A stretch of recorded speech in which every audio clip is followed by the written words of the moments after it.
The Earth is about 4.5 billion years old. And for the first 4 billion years of Earth's history, there really isn't a lot going on. And that's what's shown here in this picture. This is a picture describing the evolution of life on Earth, at least as far as the fossil record is concerned. So that doesn't, in those first 4 billion years of Earth's history, it doesn't mean that there's no evidence, it's just that there's indirect evidence. There are some organic molecules that can be linked to some modern groups. There's also chemistry in the rocks that tells us that the amount of oxygen in the atmosphere was increasing, and that might be associated with the evolution of photosynthetic organisms in the ocean, particularly algae. But it's not until about 800 million years ago that we finally start to see little bits of skeletal material in the fossil record. Things like little plates, little spicules, little bits of shells. And some of them we can relate to modern organisms, but a lot of them are still really enigmatic. And then all of a sudden, and when I say all of a sudden, I'm talking about over a period of about 20 or 30 million years, but compared to 4 billion years of Earth history before that, it qualifies as sudden. We start to see fossil material, macroscopic fossil material, animals in the fossil record. We can see them with the naked eye. We don't need microscopes. We can relate a lot of them to modern groups, and almost all animal groups are represented, at least the ones that are readily fossilizable. The other thing that's going on is that the numbers of these different animals is increasing. So this is a graph that shows the increase in the number of genera. Genera are just very closely related groups of species, animal species in this case. The number of genera that's increasing during this period, during the Cambrian, this period of from about 530 million years to 500 million years ago. And like I said, we can recognize these things. They look like we can relate them to modern groups. So there are things like Gogia. This is an early echinoderm. Echinoderms include things like sea urchins and starfish and crinoids. They're really early mollusks. Mollusks include clams and snails and squids. There are brachiopods. And brachiopods look superficially like clams, but they're actually very distantly related, and their internal anatomy is completely different. But there they are in the Cambrian, and they're still around today. We also even have some early chordates. Chordates is the group that include vertebrates, things like fish and birds and mammals. Then, of course, we have arthropods. Living arthropods today include things like crustaceans, shrimp, lobsters, spiders, insects, scorpions. But the first convincing arthropod in the fossil record is the trilobite. Trilobites are also make up a very large percentage of the arthropod fossil record. And the reason for this is that this exoskeleton, the part that you can see in the picture here, was really heavily biomineralized. What that means is that the animal was putting a lot of minerals into its exoskeleton, in this case, calcium carbonate. It also means that the fossil itself, the organism itself after it died, was less likely to break after it died and was also less likely to decay after it died. And so it had a much higher chance of making it into the fossil record.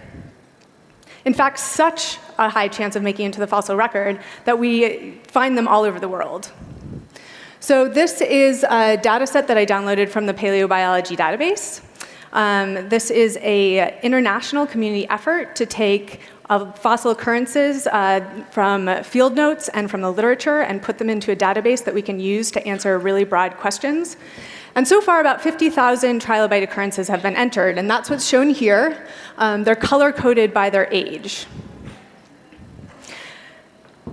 Now, just because we find a trilobite fossil way up north in Greenland doesn't mean that when that particular trilobite was alive, that it actually lived really near the poles. We know this because the continental plates have moved over time. But we can model that change, and so we can make maps of where the continents were hundreds of millions of years ago. And then we can take these fossil occurrences and project them back onto those maps. So this is what the Earth looked like in the Cambrian, around 520 million years ago. The continent over here that I've labeled North America is the early North American continent. North America is really old. Over time, other continental plates have slammed into it. We've got the rise of the Appalachians, the rise of the Rocky Mountains. But the continent itself has been around for at least 600 million years. In contrast, this other continent that I've labeled Siberia is indeed Siberia. It's what's now in eastern Russia. This other continent, Northern Europe, is made mostly up of what's now Scandinavia and Baltica. And then there is a really large continent near the pole that we've called Gondwana. And this includes much of South America and Africa, Australia, and Antarctica as well. So here's the projection of all of the trilobite fossil occurrences in the Cambrian in their paleolocality. And you can see that back in the Cambrian, they also were distributed all across the world. They were around the equator. They showed up in polar regions. In addition to this, they lived in all different marine environments: deep water, shallow water, high nutrient environments, low nutrient environments. And they were also really abundant. They made up a major component of these communities at the time. And we can see this actually quite clearly if we compare the trilobite occurrences during the Cambrian to all the other fossil occurrences. Both at the local level and at the global level, they were very abundant and diverse. This is just a selection of Cambrian trilobites from around the world. And this diversity that they already were starting to accumulate in the Cambrian, they carried with them through much of their evolutionary history. So the big question then is, how did this diversification happen? For the rest of my talk, I'm going to propose a mechanism for how this could have occurred in trilobites. But before I do that, I need to give you a little more information about trilobite anatomy and trilobite growth. I'm going to do that using Elraethia kingi. This might be a very familiar-looking trilobite to some of you. It's found in western Utah, but literally millions of specimens have been collected. It shows up in rock shops. It shows up in educational kits for schools. If you have a trilobite fossil at home, I wouldn't be surprised to find out this was what you had. And I'm going to use it here today to give you just a basic overview of the different parts of the exoskeleton. So in the drawing on your right, the cephalon, which I've colored in blue, this is the head shield. This is basically the business end of the trilobite. This feature in the middle, this sort of globular feature in the middle, is the glabella. That was on top of the stomach, and underneath that was the mouth on the underside of the body. And then these two little lobes on the side are the cover up the eyes, or on top of the eyes. And the eyes themselves were compound eyes, like we see in insects, but each one of those lenses was actually mineralized. They were little crystals. Behind the head is a series of thoracic segments.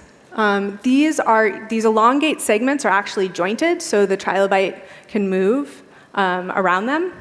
And each one of these thoracic segments had a pair of legs and a pair of gills associated with it. And you can see that here. So now we're looking at the underside of a trilobite. The head is over here on the left with the two antennae sticking out, and you can see the little lobe of one of the eyes poking out at the top.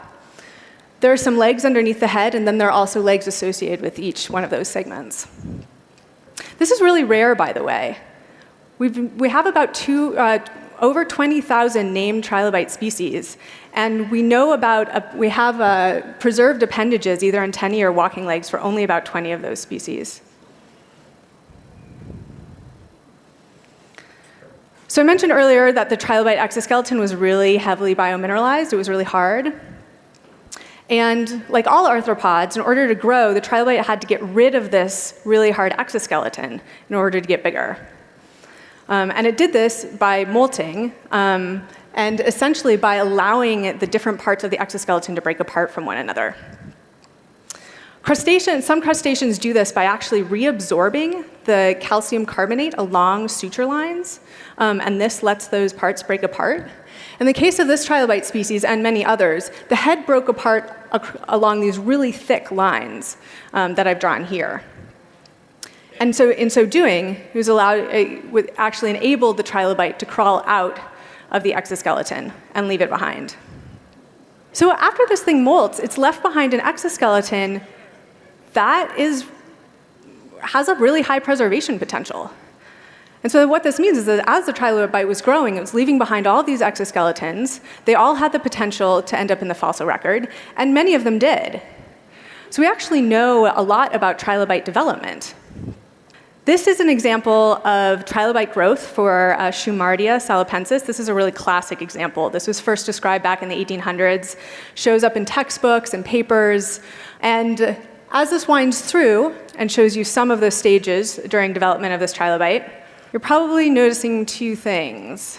One, the number of segments is increasing. The other thing is that there's this one segment that's got a really big spine hanging off of it, and that seems to be moving forward in the body during development. The reason it looks like that is because every time the trilobite molted, it added a new segment at the very back of the body and released a segment from the pygidium, the pink part, the tail, into the middle thorax. So if you look here from this very early stage labeled M0 to M1, it's that very front segment in the pygidium, the pink part, that's being released into the thorax. And it looks like it's moving forward because another segment is being added at the back.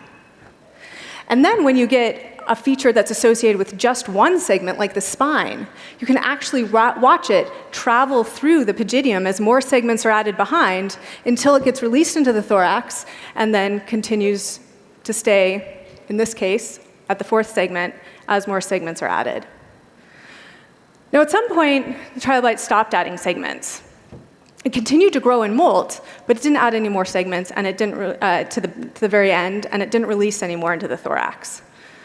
And this transition from juvenile to adult was associated with a lot of different other changes, including decrease in growth rates in some cases, and also less general change in some other features. We have enough data from enough species now that we can actually model this process. And so what I've done here is I've modeled growth for Elraethia kingi.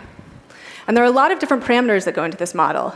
There are parameters that determine the original size, the size of the larval form when it first starts to molt and add segments.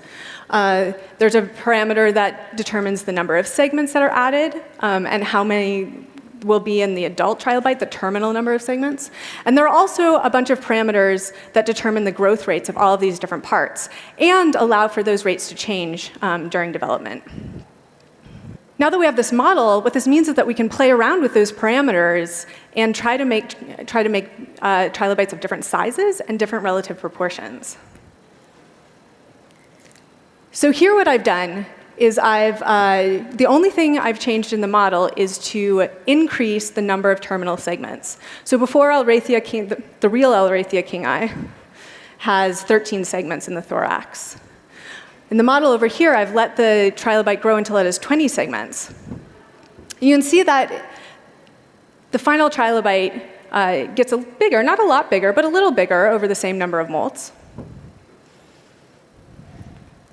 If instead we change some of those growth rates, particularly the growth rates associated with the thorax and the pygidium, we can get a trilobite that has the same number of segments, 13, but is much bigger. We can also get a trilobite that's got a really big head. And I'm guessing you can all figure out how to make a trilobite with a really big head.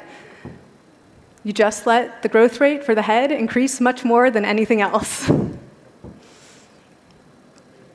And we can play with parameters simultaneously. So here I've decreased the number of segments in the body, number of total final segments in the body, and increased the growth rates, in this case, of the pygidium, primarily during the adult stage.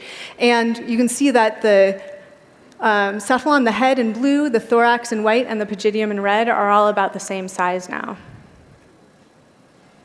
And indeed, we see trilobites that look this way, that have these proportions. So over here, this is a Cryptolithus, a species of Cryptolithus, and you can see that the head is about half the size of the total length of the body. And then this species of Isotylus, the head, the thorax, and the tail are all about the same size. So this is cool, or I think this is cool. But you can see these trilobites look very different. So while this model is letting us play around with the sizes of the trilobite and the relative proportions of these things, it still hasn't given us any insight into why these guys look so different. And they can look really different. And they also have features on these different parts that look really different. They can have small eyes and big eyes. They can have long spines, they can have short spines, no spines at all. But I would argue that the answer actually is in that growth model. And the reason is because as all of these different parts are growing, they're also changing shape. So this is an example of a trilobite from southwest China. The adult is shown in the picture of the actual fossil, and then all of these line drawings show different trilobite stages during development, starting with A in the left-hand corner and working across. And you'll probably notice right off the bat that the spines get shorter as the trilobite gets bigger. But there's also some more complex morphological changes happening too, and one of them is related to the shape of this eye complex. So the eye ridge, which is shown in pink in the very early stages, in the very youngest juveniles, is not very strongly curved. And the eye itself, where all the lenses are, it's shown in red, but it's just a little bit on the edge. And then as the trilobite grows, this complex gets much more curved. The eye itself also gets more curved and gets bigger, and it moves down the body, or it moves further back along the body relative to where it was before. What this means is that if you have all of these different parts that are changing shape but also changing at different rates, if you start to tinker with those growth rates, you can start getting trilobites that look different from one another. I've drawn that very schematically here. And this doesn't look like a trilobite at all, but that's the point. That's on purpose. And the reason is because this is a mechanism that I think can apply to any animal that has different parts that grow relatively independent from one another at different rates. So here in my make-believe animal, it's made up of 3 parts. One of them is this yellow triangle, and through development, it gets bigger relative to its width, or longer relative to its width. The part that's represented by the blue trapezoid also gets longer relative to its width. If we change those rates, we still let the yellow triangle get longer relative to its width, but at a much faster rate. And we still let the blue trapezoid get longer relative to its width, but at a much slower rate. We end up with things that look different from one another. And this is just a very simple example. We've been able to start documenting this quantitatively in some trilobite species that are closely related to one another. And I've also actually just recently was in conversation with another curator here at the museum who's been working on ammonites, who's also looking at how new morphologies arise from changes in rates of development. And so with that, I would just end by saying there's still a lot of diversity out there that we don't know how it originated. We don't know how the traits originated or how new adaptations arose. But I think by learning more about development and growth, we can start getting closer to those answers. Thank you.